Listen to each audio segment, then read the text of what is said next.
created to maintain international peace and security and protect human rights.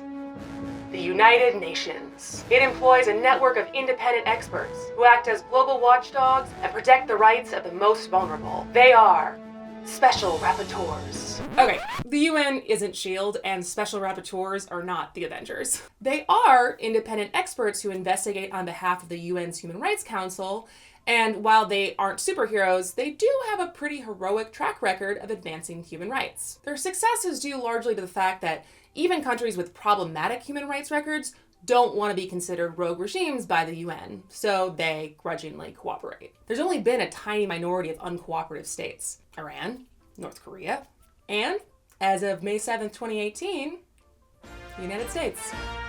Yeah, the State Department hasn't responded to the last 13 official complaints from UN Special Rapporteurs. Whew, talk about being left on red.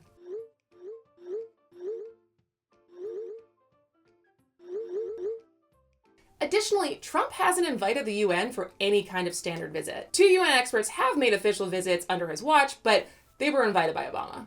While US prisons and Guantanamo have always been off limits from UN investigations, in general, Washington has always welcomed the UN into the US as part of a wider commitment to upholding international norms. So just put another tick in the "this is not normal" box. Okay, cool. What have these complaints been about? Family separations at the border, violence against LGBTQ individuals, but mostly poverty and economic inequality in the United States.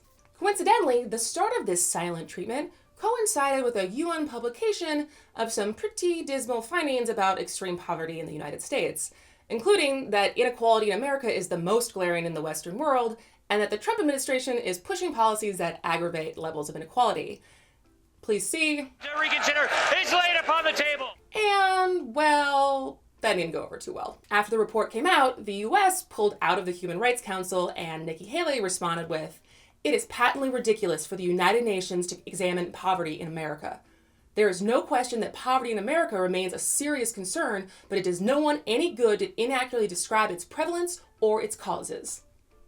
I don't know if she's that Southern, but she's a little Southern, right? Now, we don't know if the decision to ghost the UN monitors was directly related to this spat over the report, and the State Department has yet to explain why it's no longer responding. And there are plenty of valid criticisms of the UN and the Human Rights Council. But if it's gonna work, no country, however wealthy or powerful, should be beyond the reach of human rights law, right?